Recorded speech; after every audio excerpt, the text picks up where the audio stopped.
श्री हरिदास राधे राधे। आप सभी का बहुत स्वागत करती हूँ मैं दीक्षा अपने चैनल दीक्षा विद स्टोरी में। तो दोस्तों, आज मैं आप लोगों के लिए लड्डू गोपाल जी की एक सत्य लीला कथा लेकर आई हूँ। एक ऐसी लीला कथा जिस लीला कथा को सुन करके ना आप बिल्कुल आश्चर्य हो जाएंगे कि क्या सच में कान्हा जी हमारे ऐसी लीलाएं कर सकते हैं, ऐसी लीलाएं रच सकते हैं कि उन्होंने एक माँ को मातृत्व का सुख दिया। उन्होंने कैसे दिया, क्या हुआ, आइए इस कहानी में जानते हैं। तो ये कहानी मुझे भेजी है दयाराम जी ने मुझे भेजी है मिर्ज़ापुर से। वो बताते हैं कि ये घटना बहुत पहले की है, जो उनके साथ मतलब जब वो थे अपने ज़माने में। तो बताते हैं कि घटना तब घटित हुई थी जो ये इनकी आंखों देखी है, और ये घटना किसी और की नहीं, उनके दोस्त मतलब उनके जो पिताजी थे उनके ही दोस्त की थी ये घटना। जो वो बताते हैं कि मैं बचपन में ही अपने पापा से सुना करता था कि ऐसी ऐसी चीज़ें होती हैं, लेकिन मैं कभी विश्वास नहीं करता था। लेकिन आज के डेट में जब ये मैं कहानियाँ सुनता हूँ लड्डू गोपाल जी की, बहुत सारी चीज़ें मैं देखता हूँ, तो मुझे यकीन होता है कि उस ज़माने में जो मुझे ये चीज़ें बताई जाती थी वो बिल्कुल सत्य थी, असत्य बिल्कुल भी नहीं था। सच में कान्हा जी महाराज चमत्कार करते हैं। तो ऐसा क्या था, आइए जानते हैं इनकी कहानी में। तो चलिए शुरू करते हैं।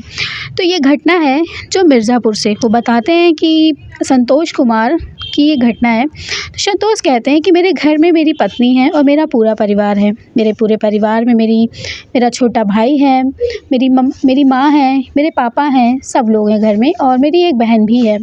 तो कहते हैं कि संतोष कहते हैं कि सब कुछ है मेरे घर में किसी चीज़ की कमी नहीं है। हमारा घर है, हमारा कच्चा मकान है जो बहुत ही खूबसूरती से बनाया गया है।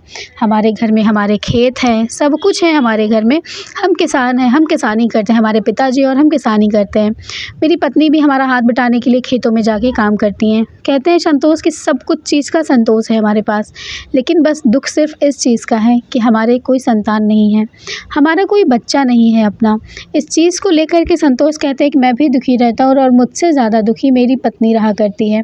लेकिन कहते हैं ना कि हमने ऐसा कोई जगह नहीं थी, मंदिर मस्जिद कोई भी ऐसा चीज़ नहीं था जहाँ हमने ना किया हो। यहाँ तक कि संतोष बताते हैं कि हमने अघोरी तांत्रिक जो होते हैं, हमने काला जादू तक का भी सहारा लिया कि ऐसी चीज़ें मानते हैं लोगों। जैसे गांव था तो बताते हैं संतोष की लोग कहते थे कि तुम यहाँ पे जाके झाड़ा लगवा लो, यहाँ पे जाके मतलब तांत्रिक से बातें कर लो। तो वो बातें कहते थे कि इस तरह की चीज़ें लोग मुझे बताते थे। और वो आप कहते हैं ना कि जब कहीं से आस नहीं लगती तो लोग कहीं ना कहीं तो चले ही जाते हैं कि कहीं ना कहीं से तो कोई ना कोई तो सुन लेगा। तो ऐसी ही चीज़ें थी जो वहाँ पर घटित हुई। उसके बाद वो वहाँ पर गए, कुछ अघोरी थे जिन्होंने बहुत सारी चीज़ें इधर उधर की बताई। तो संतोष कहते हैं उनकी पत्नी ने स्वयं मना कर दिया कि मैं इन सब चीज़ों में विश्वास नहीं करती, मैं सिर्फ ऊपर वाले पर विश्वास करती हूँ। अगर वो चाहेंगे ना तो मेरी एक दिन गोद हरी भरी हो जाएगी। तो संतोष फिर इस चीज़ मतलब वो उस तरफ उनका झुकाव नहीं हुआ। उसके बाद वो मंदिर मस्जिद ऐसा कोई व्रत नहीं था जो उनकी पत्नी नहीं करती थी। उनकी पत्नी का नाम शिव कुमारी था। ऐसा कोई व्रत नहीं था, ऐसी कोई पूजा नहीं थी जो वो ना करें। वो हर चीज़ किया करती थी किसी भी तरह से कि उनकी भगवान किसी भी तरह से उनका सुन ले। तो इसी तरह से वक्त बीतता गया, ठीक है। तो उनके जो छोटे भाई थे उनकी शादी हो गई, और छोटे भाई के साथ बहन की भी शादी कर दी गई। बहन अपने घर अपने ससुराल चली गई। उसके बाद जो उनका छोटा भाई था, वो छोटा भाई भी उनके साथ था। तो वक्त 6 महीने 7 महीने 8 महीने इसी तरह करके बीतते गए। 1 साल बीता तो उनका जो छोटा भाई था उसको संतान हुई, उसको एक बेटा हुआ। तो इस चीज़ को लेकर के शिव कुमारी जो थी वो बहुत ज़्यादा खुश हुई। वो खुश इसलिए हुई कि उनके घर में कोई संतान नहीं था, तो वो उसे अपने बेटे की तरह समझ रही थी कि मेरा बेटा हुआ है। वो हर जगह जाके कहती कि मेरा बेटा हुआ है। लेकिन जब संतान हो गई, सारा चीज़ ठीक हो गई, उन्होंने उनकी देवरानी थी उनकी बहुत सेवा की, बहुत अच्छे से सेवा की कि मतलब उसको कोई कष्ट ना हो। इसी तरह से उनके घर में मतलब खुशी का माहौल छा गया। चारों तरफ खुशियाँ थी, चारों तरफ सोहर गा रहे थे लोग, और बहुत सारी लड्डू बट रहे थे। मतलब इस तरह की चीज़ें उनके घर में हो रही थी। लेकिन एक तरफ जो रूपा थी, जिनकी देवरानी थी, उनका नाम था रूपा। तो रूपा को ये सब चीज़ अच्छी नहीं लग रही थी। अच्छा तो उसको सब कुछ लग रहा था, लेकिन उसको ये नहीं अच्छा लग लग रहा था कि जो शिव कुमारी जो थी वो उनके बच्चे को छुएँ, तो ये चीज़ अच्छी नहीं लग रही थी उसको। और जब बच्चा छूती तो वो कह देती कि दीदी आप हमारा बच्चा मत छूइए, रख दीजिए उसको। तो ये चीज़ थोड़ा शिव कुमारी को अच्छा नहीं लगता, लेकिन वो बहुत ही अच्छी और बहुत ही नेक दिल की थी, तो वो कभी इन सब चीज़ों को कहती नहीं थी, अपने दिल से नहीं लगाती थी, लेकिन वो हर चीज़ किया करती थी। तो ये चीज़ जब उनके छोटे भाई ने भी उनको कह दिया कि भाभी आप हमारा बच्चा मत छुआ करिए, तो ये चीज़ उनके दिल में घर कर गई। फिर उन्होंने संतोष से ये बात बताई, तो संतोष ने फिर आके अपने भाई से जब पूछा, तो उन्होंने बोला कि भैया भाभी को बच्चा नहीं है, तो मैं नहीं चाहता कि मेरे बच्चे को लें, वो कल को अपना बच्चा समझने लगे। तो इस तरह की चीज़ें जब कहने लगे तो ये चीज़ संतोष को अच्छा नहीं लगा। फिर घर में मतलब कलेश का माहौल हो गया। जब कलेश होने लगा घर में तो बँटवारे की तो नौबत आनी ही थी, तो फिर बँटवारा हो गया घर में, बँटवारा हो गया। फिर इसी तरह से वक्त बीतता गया। बीतते-बीतते उनके जो मम्मी मतलब माँ-बाप थे उनके, वो भी चल बसे इस दुनिया से। तो बचा अब कौन? और घर तो अलग हो ही गया था, वो लोग भी अलग हो गए थे, अब बँटवारा भी हो गया था, तो अब बचे कौन? सिर्फ़ और सिर्फ़ संतोष और उनकी पत्नी शिव कुमारी। तो शिव कुमारी को अब ये सब चीज़ें ना बहुत ही ख़राब लगा करती थी, उसको बिल्कुल भी अच्छा नहीं लगता था। वो ये कहती थी कि मुझे घर नहीं अच्छा लग रहा है, यहाँ पे मुझे बिल्कुल उलझन हो रही है, मैं यहाँ पर नहीं रह सकती। तो उन्होंने बोला कि तुम्हारे मायके वाले भी नहीं हैं कि मैं तुम्हें वहाँ छोड़ आऊँ, ऐसा करता हूँ मैं तुम्हें ले चल के वृंदावन घुमा देता हूँ। तो संतोष ने कहा कि मैं तुम्हें ले चल के वृंदावन घुमाऊँगा। तो बताते हैं संतोष कि उस टाइम पर वृंदावन में प्रेम मंदिर या बहुत सारी चीज़ें नहीं बनी थी, वहाँ पे सिर्फ़ और सिर्फ़ बांके बिहारी जी की मंदिर ही बनी थी। और वहाँ पे लोग जाते हैं तो पूजा करते हैं, तो मन्नत भी होती है वहाँ पे, एक मानता भी माना जाता है कि अगर हमारे बच्चे होंगे तो हम बच्चे का मतलब वहाँ पर आकर के पूजा चढ़ाएँगे तो मानता पूरी हो जाती है। तो इसी तरह से सब कुछ चल रहा था अच्छे से। तो उन्होंने अपना मानता माना कि हे भगवान जी, अगर मेरा बच्चा होता है ना तो मैं भी आपको यहाँ पे आके चढ़ावा चढ़ाऊँगी। फिर शिव कुमारी की नज़र वहाँ पर एक हँसते हुए हाथ में लिए हुए लड्डू गोपाल के ऊपर गई। तो जब उनकी नज़र लड्डू गोपाल जी के ऊपर गई तो वो बहुत ज़्यादा खुश हुई। उन्होंने उनको देखा तो वो रोने लगी देख कर के। ये देख कर के संतोष ने कहा कि तुम क्यों रो रही हो? तो उन्होंने बताया कि मैं रो इसलिए रही हूँ क्योंकि इसमें मेरा छोटा सा बाबू नज़र आ रहा है। तो संतोष ने देखा कि वो बहुत ज़्यादा खुश है, तो संतोष ने कहा तुम इसे लोगी? तो खुश हो गई शिव कुमारी, वो भी बोली हाँ मुझे ये चाहिए, मैं इनको ले जाऊँगी घर। तो उस बड़े से लड्डू गोपाल जी के ऊपर जिनकी उनकी नज़र पड़ गई थी, उन्होंने उनको लिया और वो लेकर के घर आई अपना। फिर घर आने के बाद उनकी दिनचर्या शुरू हो गई। वो लड्डू गोपाल जी को सुबह स्नान कराती और भोग लगाती। और आपको पता है वो भोग लगाती तो ठीक है, लेकिन वो अपने छाती से अपना दूध तक पिलाया करती थी लड्डू गोपाल जी को। जी हाँ, ये बिल्कुल सत्य बात है। कहते हैं कि उन्होंने अपना दूध पिलाया है लड्डू गोपाल जी को, और ये मतलब ये रोज़ का था। मतलब इतना ज़्यादा प्यार, इतना ज़्यादा सेवा भाव इतनी ज़्यादा हो गई थी उस टाइम पर कि संतोष कहते हैं कि ये देख कर के मुझे आश्चर्य हो रहा था कि ये मेरी पत्नी है। मुझे नहीं लगता, क्योंकि उसकी हालत इस तरह हो जाए कि कोई उसको देख ले तो वो ये बोले कि ये पागल तो नहीं हो गई है, इस तरह कैसे कर रही है।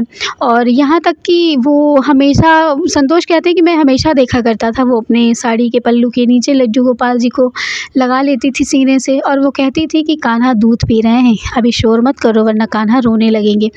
मतलब इतनी ज़्यादा भक्ति देख करके हैरान हो गए थे वो भी।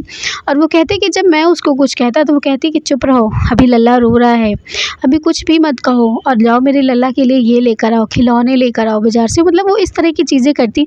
तो मैं इस चीज़ में खुश था कि वो खुश थी। सारा दिन हमारे घर का जो माहौल था ना वो इतना अच्छा हो गया था, बदल सा गया था। पूरे घर में मतलब खुशियों का माहौल था। वो शाम को जब मैं आता तो वो बहुत ज़्यादा खुश रहती। मुझे भी अच्छा लगने लगा था कि चलो कम से कम वो किसी बहाने तो खुश है। लेकिन फिर उसका पूजा पाठ भक्ति करना सब तो ठीक था, लेकिन कुछ ज़्यादा हो रहा था। वो सारा दिन, यहाँ तक कि वो जो कान्हा जी थे ना, वो लड्डू गोपाल जी को भी ले करके ना बिस्तर में सोया करती थी। वो कहती थी कि नहीं, मैं रात को वहाँ नहीं सुलाऊंगी, अगर इनको सुला दूंगी तो फिर इनको भूख लगी थी तब, तो वो उनको कभी ऊपर का जो दूध होता है ना, वो पैकेट का दूध नहीं पिलाया करती थी, वो गाय का भी दूध नहीं पिलाया करती थी। वो हमेशा उनको अपना दूध पिलाया करती थी। तो ये बात बिल्कुल सत्य है कि वो उन्हें अपना दूध पिलाया करती थी, लेकिन वो हमेशा छुपा कर के पिलाया करती थी। और जब मैं संतोष कहते हैं कि जब मैं कभी-कभी देखता था ना, जब वो अपने सीने से जब लड्डू गोपाल जी को हटाती थी ना विग्रह, तो सच में उनको कहते हैं कि जब मैं उनका मुँह देखता था ना, तो सच में दूध की थोड़ी बहुत बूँदें उसके मुँह पर लगी रहती थी। अब आप ही सोचिए, इस तरह की घटना मैं देख कर के ना मेरे रोंगटे खड़े हो जाते थे। मैं हैरान हो जाता था, मुझे डर लगने लगता था कि ये क्या है? ऐसा कैसे हो सकता है? कोई मतलब इस तरह का दूध कैसे निकल सकता है? जो स्त्री अभी तक माँ नहीं बनी है, उसके सीने से कैसे दूध निकल सकता है? ये बात बिल्कुल हैरान करने वाली थी। अब मैं इस चीज़ से थोड़ा-सा डर गया था, क्योंकि जो माहौल पहले गाँव का हुआ करता था, उस गाँव में ये लगता था कि कोई तंत्र-मंत्र, टोना-टोटका तो नहीं है। लेकिन कहते हैं ना कि कान्हा जी की लीला के आगे सब कुछ हार जाता है इंसान। तो वो भी विश्वास करने पर वो अब नहीं हो सके, कि उन्होंने विश्वास बिल्कुल उनको करना ही पड़ा, क्योंकि ऐसे-ऐसे चमत्कार उनके घर में होते थे ना, कि उनको विश्वास करना ही पड़ा। उसके बाद कुछ सालों के बाद उनके घर में किलकारियाँ गूंजी। बहुत खुश हुए वो लोग कि उनके घर में एक बेटी पैदा हुई। बेटी पैदा हुई तो शिव कुमारी जी थी, वो बहुत ज़्यादा खुश हो गई, बहुत ज़्यादा वो खुश हुई कि उनके घर में बेटी हुई है। मतलब वो बहुत ज़्यादा खुश थी। वो बार-बार कान्हा को धन्यवाद कर रही थी कि देखा कान्हा, मैं बहुत खुश हूँ, देखा तुम्हारी बहन आ गई। अब मतलब इस तरह की चीज़ें हमेशा वो कहा करती थी, खुश थी। मुझे भी बहुत अच्छा लगता था कि कम से कम चलो सूनी गोद मेरी पत्नी की भरी। तो इस तरह से चीज़ें चल रही थी, ठीक है। मेरी बेटी 1 महीने की हुई, उसके बाद वो 2 महीने की हुई। इसी तरह से करते-करते आज मेरी बेटी 6 महीने की हुई। तो मैंने सबको अन्नप्राशन के लिए घर बुलाया था। तो मतलब उन्होंने सब कुछ सबको न्योता दे रखा था। तो उन्होंने बोला कि हम पूजा पाठ भी सुनेंगे, कथा भी भगवान की, सत्यनारायण भगवान की वो सुनना चाहते थे। तो उन्होंने सुनने के लिए बुलाया। तो उन्होंने अपने जो उनकी देवरानी थी उनको भी बुलवाया, तो वो भी आई। लेकिन उनकी इतनी ज़्यादा खुशी देख के, उनके घर की इतनी ज़्यादा मतलब हर चीज़ देख कर के ना, जो उनकी देवरानी थी ना, उनको अच्छा नहीं लगा। वो कह रही थी कि दीदी ये सब आपके घर में ये सब कब हुआ? ये सारी चीज़ें तो हम लेकर चले गए थे। लेकिन उन्होंने बोला कि जब से ये हमारे कान्हा है ना, हमारे घर में दिन दूनी रात चौगुनी तरक्की हो रही है, ना जाने क्यों। तो उनको लगने लगा कि ऐसा नहीं हो सकता। तो फिर उनके अंदर जलन होने लगी। जो रूपा थी उनके अंदर जलन आ गई कि ये कैसे कर सकती हैं ऐसा? लड्डू गोपाल जो ये हैं इनकी वजह से है। तो उनको लगा, तो उन्होंने अब उनके दिमाग में खुराफात चलने लगी। उसके बाद वो बताते हैं कि उनके दिमाग में जब इस तरह की चीज़ें चलने लगी, गलत भावनाएँ जब उनके दिमाग में आ गई, तो अब वो क्या कर सकती थी।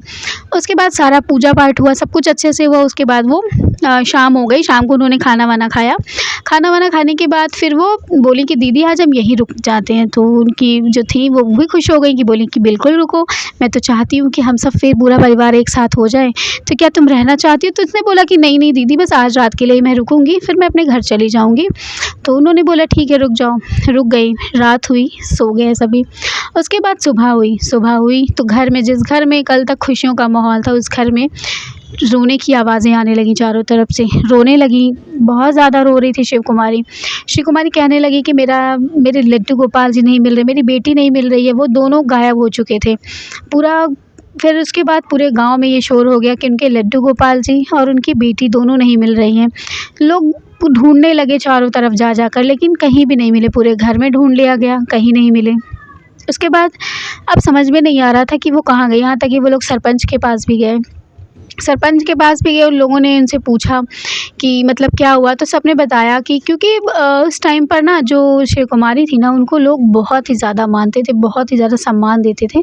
सम्मान देने का एक ये भी कारण था कि लोग जब उनसे पूछते थे, आते थे ना उनके लड्डू गोपाल जी से मिलने, क्योंकि वो इस चीज़ से हैरान थे कि गाँव वाले जब पूछते थे कि लड्डू गोपाल जी को क्या सच में दूध पिलाती हो, तो वो कहती थी कि यार हाँ, सच में मैं दूध पिलाती हूँ कान्हा को। और जब वो कभी-कभी कान्हा को अपने सीने से निकाल कर दिखाया भी करती थी ना, तो सच में कान्हा जी के मुँह पे दूध के छींटे लगा करते थे। ये सच था, कितना सच था ये तो वो लोग जानते होंगे, लेकिन कहते हैं कि ये सत्य मतलब सत्य था, ऐसा होता था। वो लोग देख कर भी, इसीलिए वो लोग उनकी बहुत ज़्यादा इज़्ज़त किया करते थे। तो फिर उसके बाद नहीं, मतलब बहुत ढूँढा गया, नहीं मिले वो। तो फिर उनकी जो रूपा थी वो बोली ठीक है दीदी हम जा रहे हैं। तो उन्होंने बोला ठीक है जाओ। तो सब लोगों ने मतलब बोला कि ठीक है जाओ, नहीं मिल रहे हैं, लेकिन घर में मातम सा माहौल हो गया था। वो तो बहुत खुश थी कि मैं जा रही हूँ, अच्छा हुआ लड्डू गोपाल जी उनकी बेटी हो गई। इसके बाद वो चली जाती है वहाँ से। उसके बाद फिर बहुत ज़्यादा रोने लगी, इतना ज़्यादा रोने लगी वो कि बेहोश हो गई। वो रो रो के चिल्ला चिल्ला के कह रही थी कि कान्हा कहाँ चले गए, कहाँ चले गए, तुम वापस आओ, तुम वापस आओ, वरना मैं तुम्हारे बिना जी नहीं सकूँगी। बहुत ज़्यादा हालत ख़राब हो गई, बहुत ज़्यादा हालत ख़राब हो गई। सुबह से दोपहर हो गई, दोपहर से शाम होने वाली थी। ना लड्डू गोपाल जी का पता था, ना उनकी बेटी का पता था।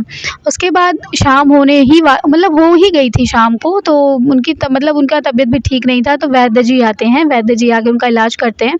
उसके बाद जो चमत्कारी लीला घटना घटित हुई ना, वो देख कर के ना पूरा गाँव हैरान था। कुछ यूँ हुआ कि वहीं पर जब बाहर की खाट में शिव कुमारी जो थी वो लेटी हुई थी, लेटी थी। उसके बाद वो उठ के बैठ गईं। बैठने के बाद उनकी आँखों से आँसू बह रहे थे। और आपको यकीन नहीं होगा, लोग जब उन्होंने ये घटना बताई तो मैं भी सुन के हैरान हो गई। वो कहते हैं कि उनके सीने से ना दूध की इस तरह से बौछार हुई, इतनी ज़्यादा दूध की मतलब उनके सीने से दूध निकला ना कि वो दूध बहने लगा। अब आप यकीन नहीं करेंगे, वो दूध बह करके ना वहीं पे पास में एक गैया बंधी हुई थी, और वो गैया के पास से हो करके वो दूध ढनकता हुआ ना, चल पानी की तरह बहता हुआ ना दूध चला गया। वहाँ पे बड़े बड़े कट्टे रखे हुए थे भूसे के। तो जो भूसा होता है ना, जो गाय खाती है, तो बताते हैं कि जो भूसा चारा होता है ना, तो वहीं पे चली गई वो दूध की धार बहते हुए वहाँ तक गई। जब वहाँ तक गई तो जो लोग हैरान हो गए देख करके ये कि दूध की धारा इतनी तेज़ कैसे हो सकती है। वो रोए जा रही हैं, जितना उनके धार से आंसू निकल रहे थे ना, उतनी ही धार से उनका दूध बह रहा था। उसके बाद दूध बहते हुए जब उस तरफ गया ना, यहाँ तक कि कहते हैं कि जो गाय माता थी ना, वो भी उनके रास्ते से हट गई थी जब उनके दूध की वो धारा बह रही थी। उसके बाद वो दूध की धारा जा कर के ना रुक जाती है जहाँ पर चारे के बड़े बड़े कट्टे रखे हुए थे। और जब गाँव वालों ने वो चारे का कट्टा हटाया तो वहीं पर उनकी बेटी पड़ी हुई थी, उसके मुँह में कपड़ा बंधा हुआ था और उनकी बेटी बेहोश हो चुकी थी। और वहीं पास में लड्डू गोपाल जी के ऊपर बहुत सारे चारे को डाल करके छुपाया गया था। अब आप सोचिए कि इतनी विभत्स करने वाली घटना लोग कैसे कर सकते हैं। बहुत ज़्यादा देख करके ना पूरा गांव हैरान था। उसके बाद देख करके ना वो दूध की धाराएं जो थी ना, वो वहाँ तक पहुँची थी जहाँ तक उनको वहाँ पे रखा गया था। ये देख करके समझ गए गांव वाले कि ये किसने किया है, क्योंकि इतने बड़े दुख में, इतने बड़े कष्ट में कौन छोड़ कर जाएगा। जिन्होंने छोड़ के गया था, जो छोड़ करके चले गए थे, उनके पास फिर लोगों को बुलाया गया, बताया गया कि मतलब कौन था। तो फिर पता चला धीरे धीरे करके कि जो उनकी देवरानी आई थी, उन्होंने ही ऐसा किया था, छुपा दिया था। तो देवरानी उनकी बताई कि मुझे ये सब देख के अच्छा नहीं लगा कि इस घर में दिन दूनी रात चौगनी तरक्की हो रही है, बेटी भी हो गई, और ये सब इनकी कृपा से, तो इसीलिए मैंने ये सब किया, मुझे माफ़ कर दीजिए दीदी। तो उन्होंने भी माफ़ कर दिया उन्हें। उन्होंने बोला कि कोई बात नहीं, लेकिन तुम्हें ऐसा नहीं करना चाहिए था। वो बहुत ही साफ़ और बहुत ही नेक दिल की थी। उन्होंने इतना बड़ा जो हुआ उनके साथ ना हादसा, उन्होंने उनके लिए माफ़ कर दिया। और ये दूध वाली घटना देख कर के ना ये सारा गाँव हैरान था कि ऐसा कैसे हो सकता है, ये तो कोई लीलाधर ही कर सकता है। तो ये थी लीला कथा लड्डू गोपाल जी की, जो उन्होंने कथा लीला रची। उसके बाद उनकी बेटी मिल गई, वो बहुत ज़्यादा खुश हो गई। फिर जो उनकी देवरानी थी, वो आकर के उनसे माफ़ी मांगा, उन्होंने बहुत माफ़ी मांगा। तो उनके जो संतोष हैं, जो उन्होंने तो माफ़ नहीं किया, लेकिन जो उनकी पत्नी थी उन्होंने माफ़ कर दिया कि जाने दीजिए ना, गलती तो अपनों से ही होती है, और हम नहीं गलती माफ़ करेंगे तो कौन करेगा। तो उन्होंने उनको अपना लिया। उसके बाद वो उनके लड्डू गोपाल जी और उनकी बेटी खुश हो गई। तो आज की ये लीला कथा आप लोग बताइएगा मुझे, क्या ये सत्य है? क्या सच में ऐसा हो सकता है? मैं तो मानती हूँ कि ऐसा क्या नहीं हो सकता, बिल्कुल हो सकता है। हमारे कान्हा जी क्या नहीं कर सकते, सब कुछ कर सकते हैं। तो ये लीला कथा आप लोगों को कैसी लगी मुझे ज़रूर बताइएगा, कमेंट ज़रूर करिएगा, और चैनल पे नए हैं सब्सक्राइब करके जाइएगा, वीडियो को लाइक कर दीजिएगा। स्टोरी आप लोगों को अच्छी लगे तो शेयर कर दीजिएगा, और आप लोग ज़रूर बताइएगा कि क्या ऐसा हो सकता है, क्या सच में कान्हा जी किसी एक ऐसी स्त्री को कलयुग में आकर मातृत्व का सुख दे सकते हैं? क्या सच में उनका वो दूध पीते रहे होंगे? ये बात आप लोग मुझे ज़रूर बताइएगा कमेंट करके। मैं तो मानती हूँ कि यस, ये चीज़ें होती हैं। अगर होती नहीं हैं, हमारे लाला के इतने सारे जो फ़ैन हैं ना, वो नहीं होते। उनके बहुत ज़्यादा फ़ैन हैं आज के डेट में। बहुत सारे लोग हैं जो आज के डेट में उनकी मतलब उनके ऊपर इतना ज़्यादा ट्रस्ट करते हैं। मैं तो बहुत करती हूँ। तो आप लोग मुझे ज़रूर बताइएगा, और आप सबको आज की स्टोरी स्टोरी लगी कैसी ये भी बताइएगा, ठीक है। मिलूँगी आप लोगों से कल, तब तक के लिए राधे राधे, श्री हरिदास, जय श्री कृष्णा। और आप सभी का बहुत बहुत स्वागत है, क्योंकि आप लोग मुझे बहुत अच्छे अच्छे कमेंट करते हैं। तो ऐसे ही बने रहिएगा मेरे चैनल पे और इतना ही बहुत सारा प्यार देते रहिएगा। तब तक के लिए बाय।